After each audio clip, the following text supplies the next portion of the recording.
calls this room the glory hole, but I'd rather not call it that, so Oh. we're just gonna call it What the fuck? Matt, what do you see?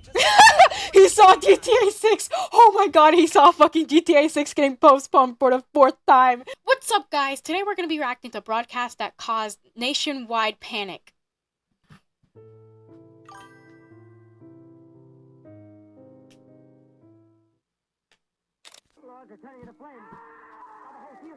Matt, what is it? Damn. Matt, Huh? what do you see? Just tell us what you're seeing, Matt. Yo, dude. I'm so sorry. I am so sorry. But this would make the perfect reaction image. Bro saw GTA 6. Exactly, bro. What? They didn't postpone it? We're playing GTA 6 this summer? Guys, you won't believe it. Who?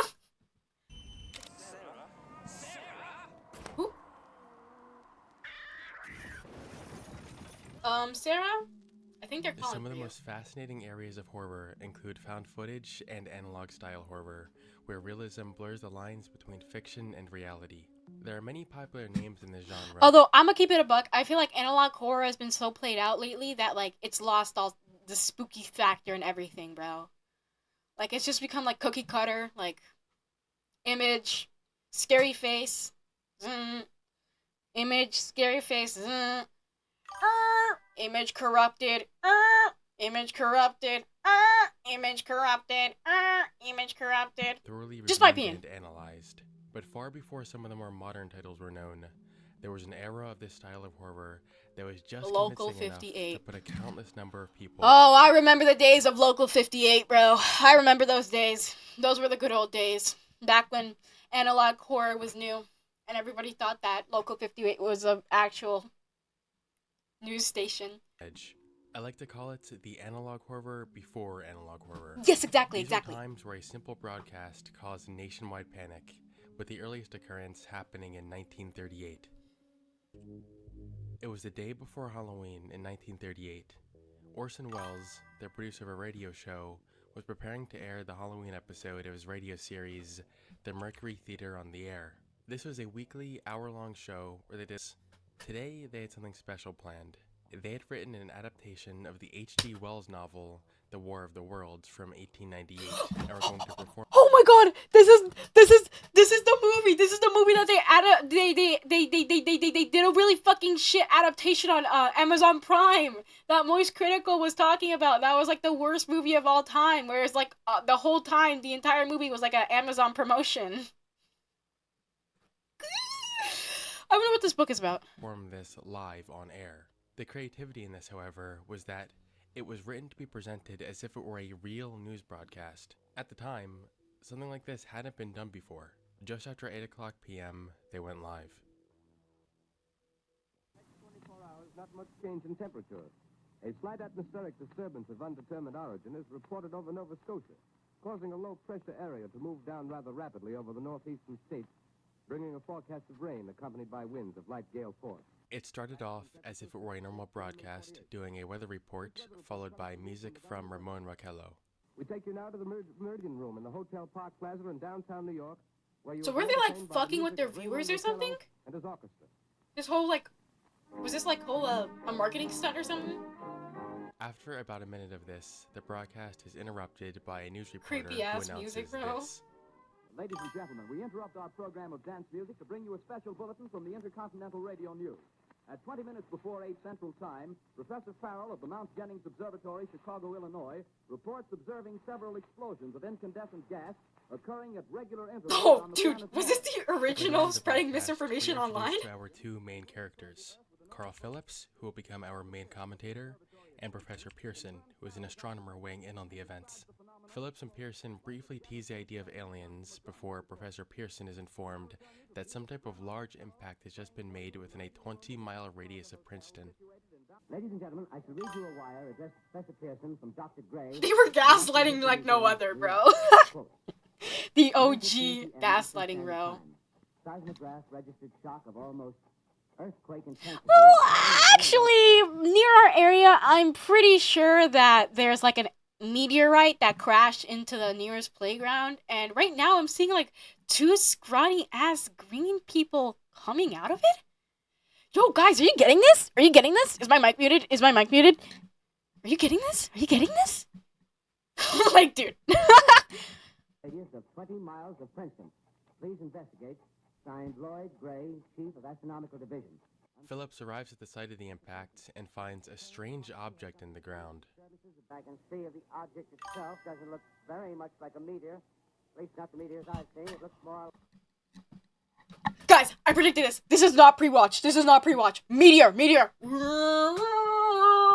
Now I will proceed to spawn $1 million in front of me.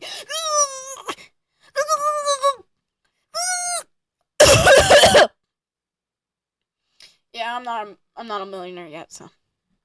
like a huge cylinder. Minutes later, the situation intensifies as Phillips... Bro, shit herself. No! That's not... whatever, Chad. Whatever. You always ruin everything.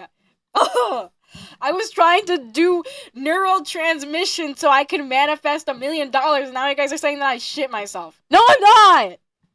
Talks about the object opening and a monster equipped with tentacles emerging from it. Our eyes are left to imagination as we listen to the horrors that follow.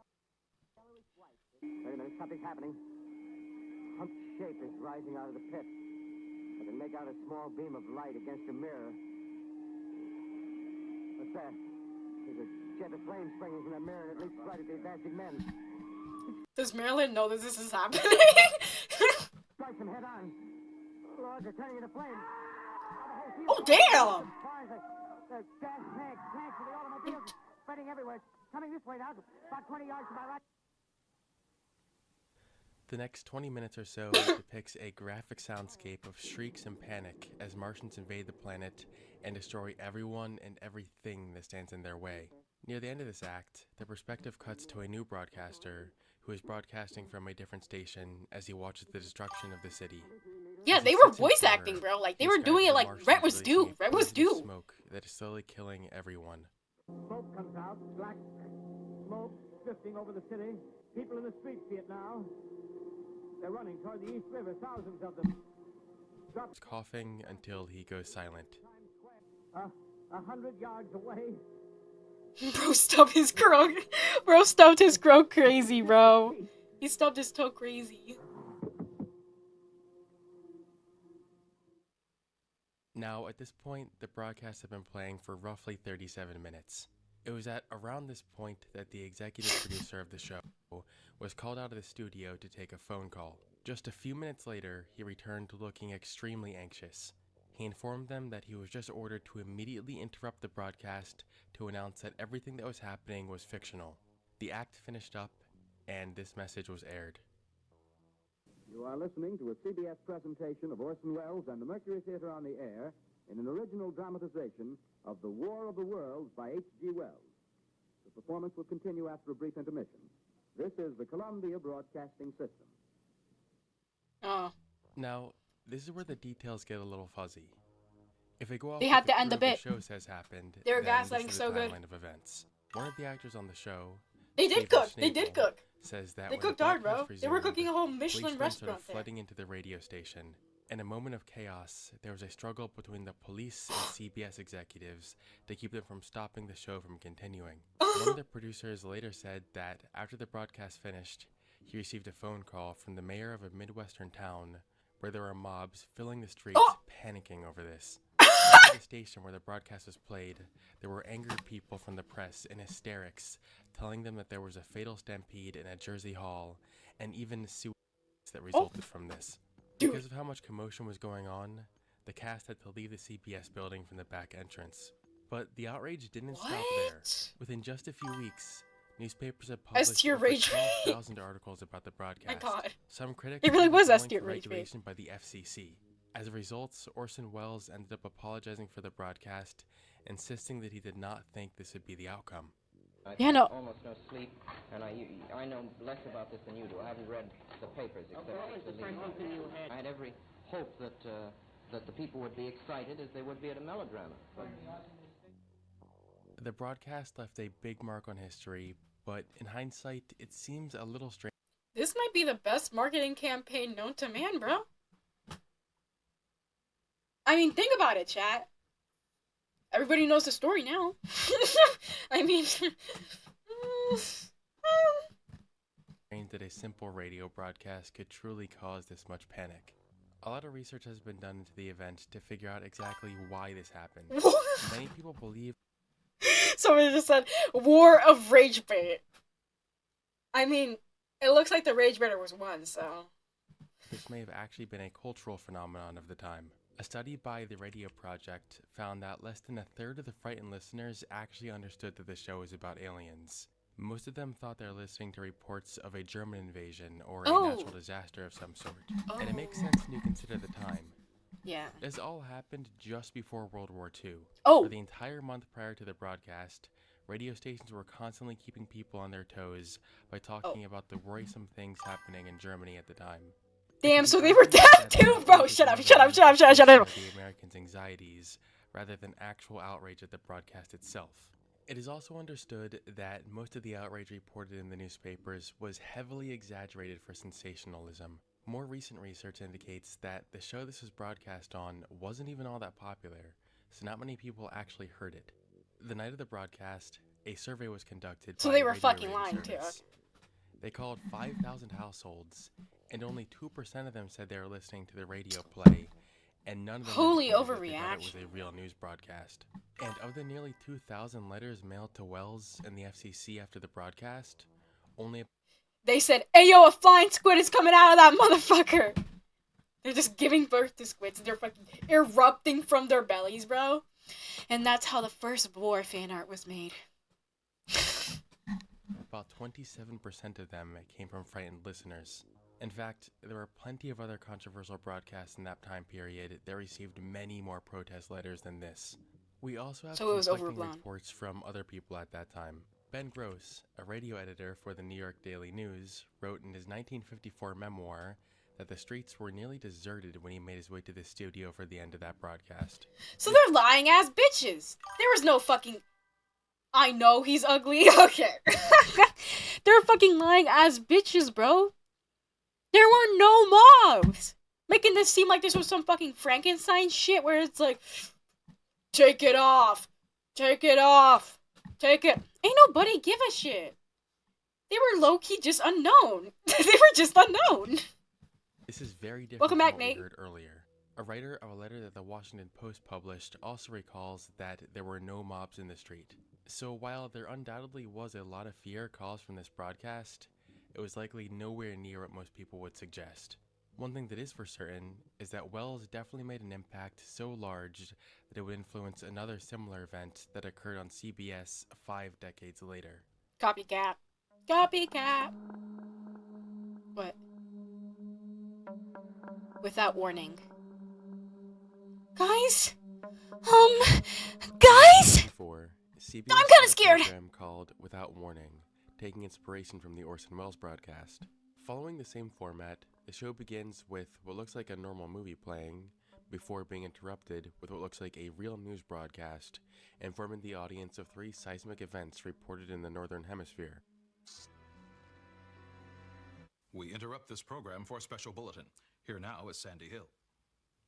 Seismologists at Caltech now report at least 3 separate seismic events tonight, each in the Northern Hemisphere, with earth tremors of magnitude 8. So these bitches were just lying back then, bro. Shortly afterward, Spreading mass information has always been a thing, huh? Events. Sander Vonnegut. Well, I guess He tells us that a massive asteroid It was broke intentional. apart, hitting the Earth in Wyoming. I was France, twerking. My and China. fault. Okay. A reporter at the Okay. crash site It's in my bad. Wyoming Okay, bro. gives an Okay. overview of just how All right, fast pal. All the right. damage is before they suddenly discover a survivor. What you're looking at now is It's me. I'm the crewmate from Among Us. I finished all the tasks. Guys, who the fuck was that? It's a human being. Let's go get her. Come on, Billy.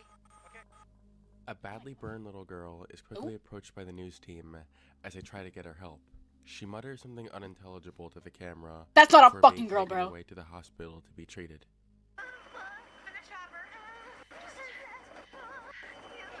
Shoot that bitch on the spot. Don't trust her. Don't trust her.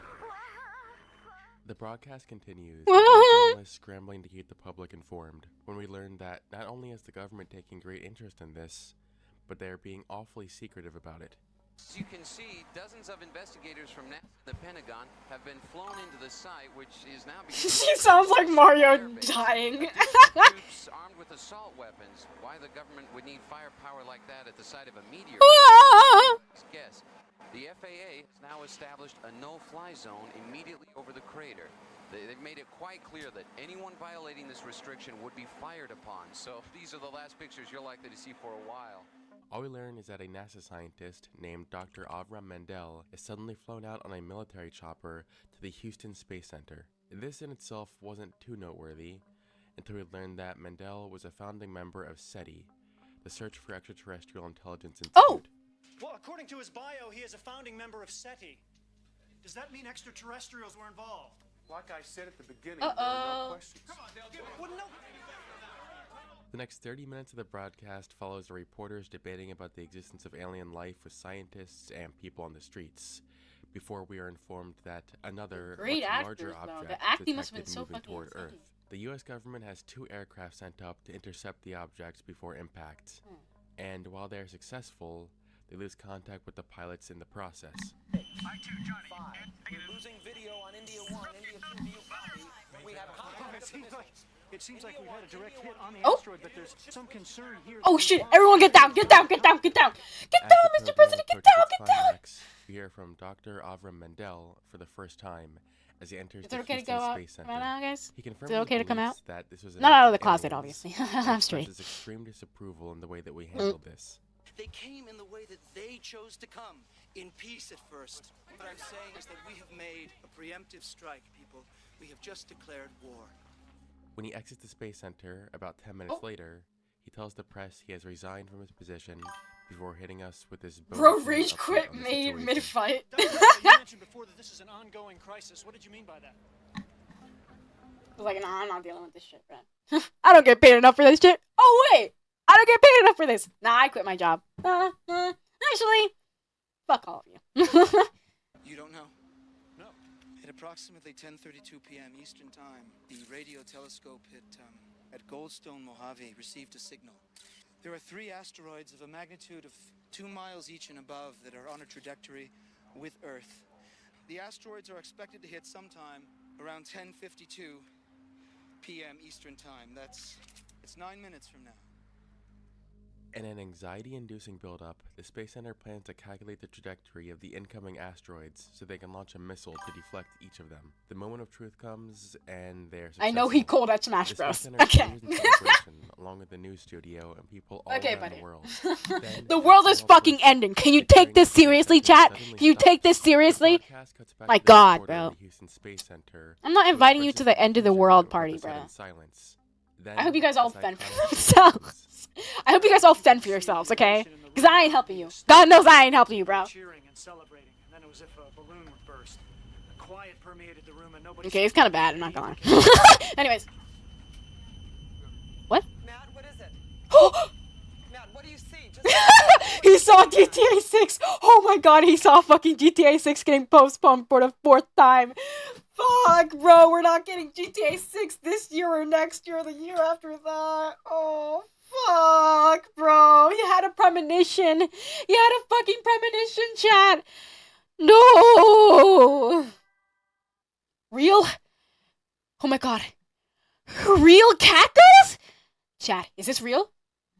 No way. No way. Guys? This might be your chance. This might be your chance, bro. This might be your chance. I'm just saying. what's the cameraman's name? I'm told his name He's still just there, bro. Move the camera to the screen. Show us what you're seeing on the screen. Patrick, do you read it? Show us what's on the Track trajectories. No, there's too many. There's too many to calculate. Oh my God. Friends, this is Houston. Come in, please. Bro looks like anyone from any novella ever. Exactly, The bro. broadcast ends with Just add someone like on the zoom ups, like ow, owie, owie, ow, owie, owie, owie. I hit my funny bone, owie. Just put like the dramatic zooms, whoosh, whoosh, whoosh, whoosh, and then it's accurate. And then it's like completely accurate. Sitting in the studio, resigning to fates, before signing off with a Shakespeare quote. I can only leave you with this thought from Shakespeare. The fault, dear Brutus, is not in our stars, but in ourselves. Oh. Yeah, I'm not gonna lie. Chat. I would have shit my pants if that if that was me.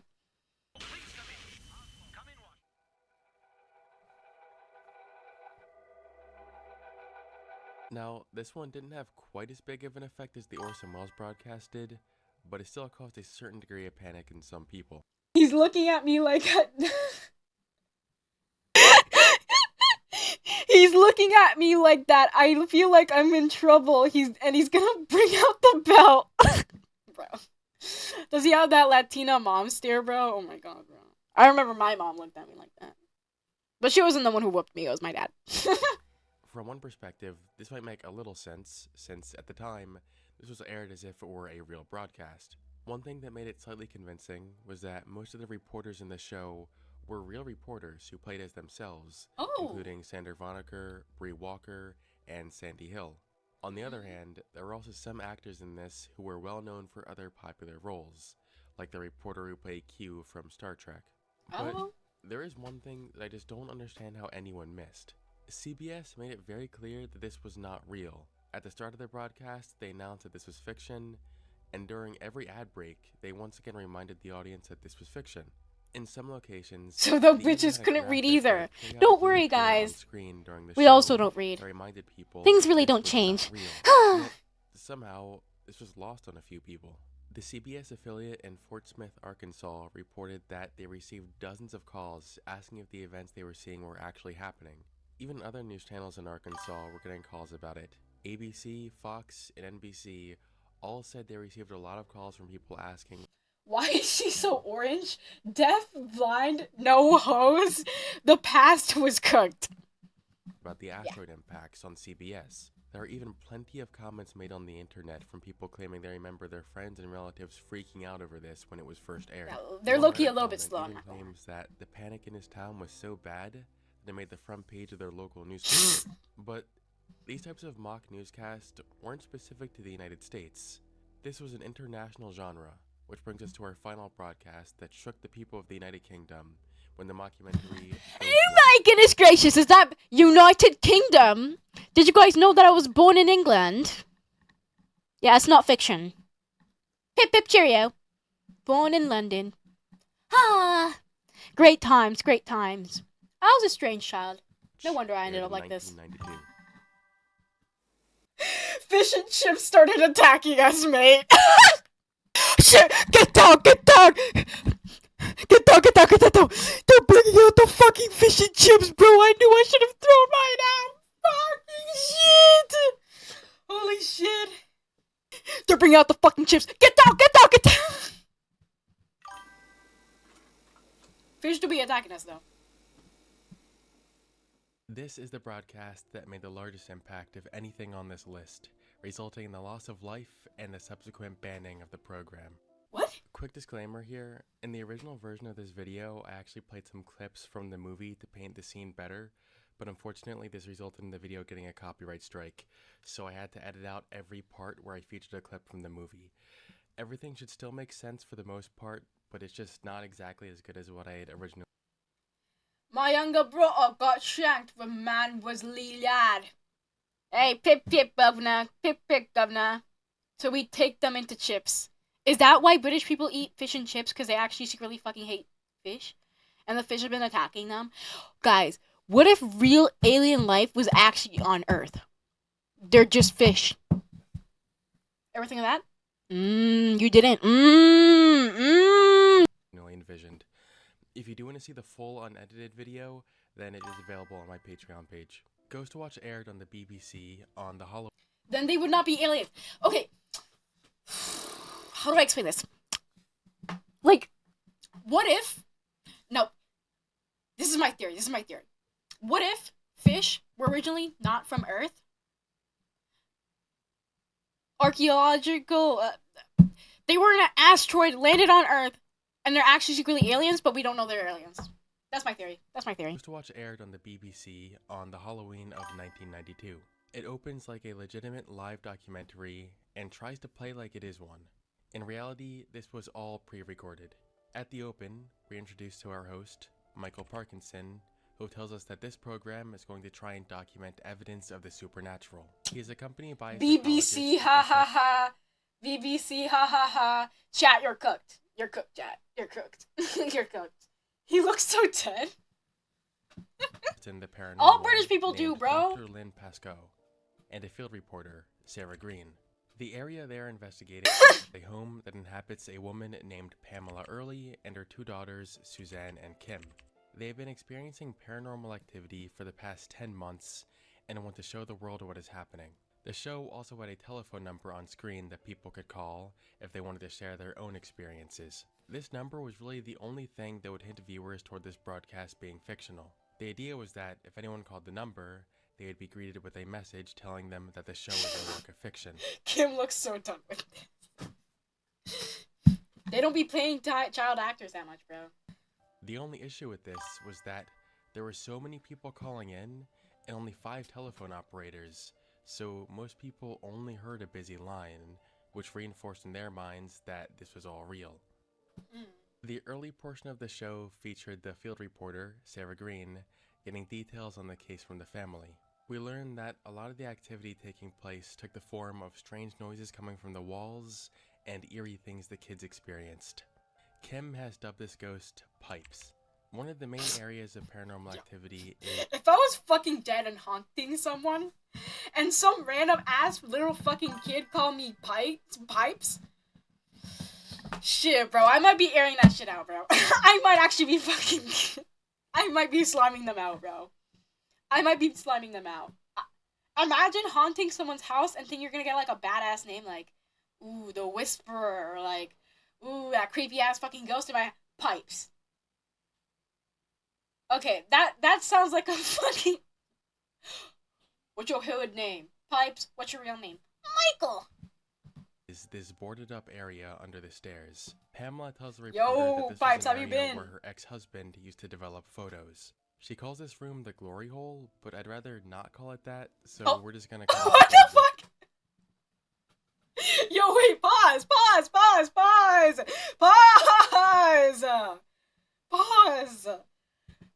What'd she call it? Hold on. Room the glory hole, but Dude, the jokes write themselves. What pictures did he develop? What photos did he develop in that fucking... Dude.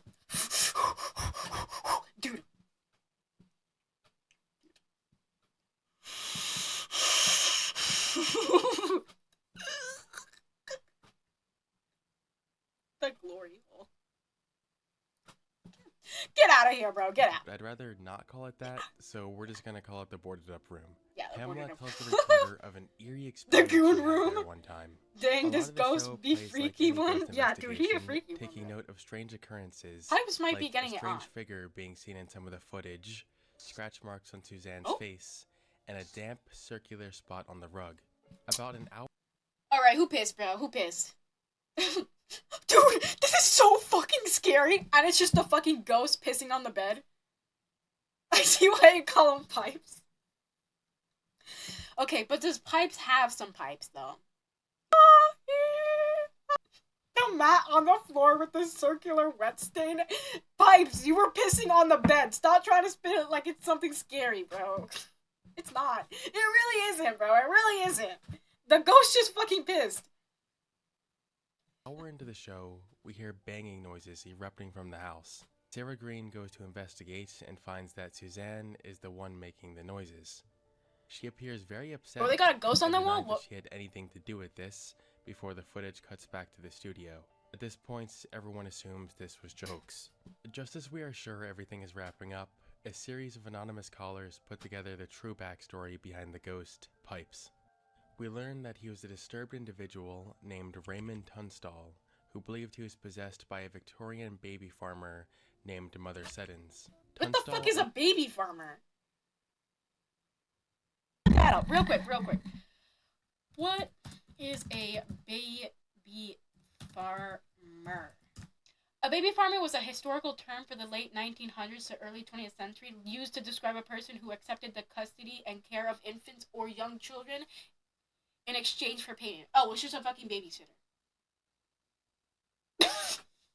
Somebody said in chat. Maybe Pipes was piping down some ghosts. Okay. Maybe he was. Maybe in the glory hole. Maybe. Ended up ending his life in the boarded up room in that house where his body was eaten by cats. Oh. At this point, everything was...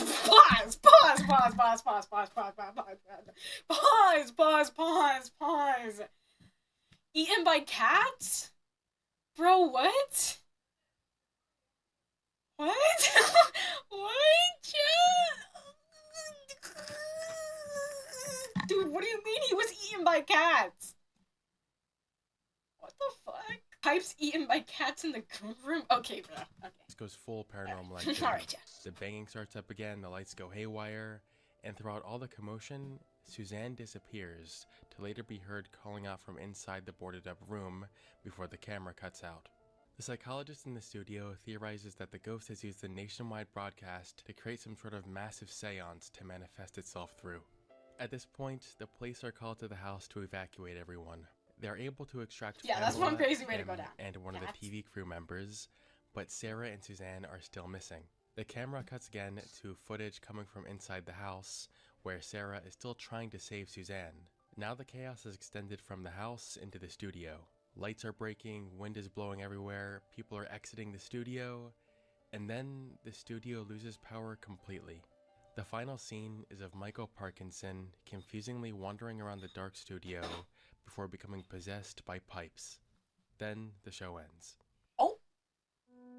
That's low-key a fire narrative, though. Like I said before, the impact this broadcast made is greater than all the other ones on this list. After the show aired, tens of thousands of complaints were made to the BBC. A lot of people truly believed this was real. Even the ones who realized it wasn't real still were not happy. Yo, dude, the ones who thought this was real were low-key kind of slow. Kind of slow, but it's okay. I kept you talking. When I was a kid, I thought Sonic's EXE was gonna fucking kill me, so, you know. With this, they felt they had trust in the BBC and thought that being duped like this destroyed all trust. You betrayed the trust that the audience... Bro, it's not that deep. It really isn't that deep. It really isn't that deep. Chat. It really isn't that deep. Destroyed the trust. I guess back then. Maybe it was deeper then. Yeah, it was prior storytelling. ...audience has within the BBC. You toyed with the emotions of the audience because the audience weren't actually sure, or I wasn't, but actually sure if it was fact or fiction, if it was live or if it was in fact a drama. With all the modern analog horror we see today, it's important to remember the OGs of the time. One thing unique about these broadcasts is that they would never work today. It would take just a minute to Google and figure out what's going on, but for what they did for the time, it made an impact. Some for better, some for worse. What's for sure though is that they will all be remembered. Thank you for watching, and I will see you on the flip side.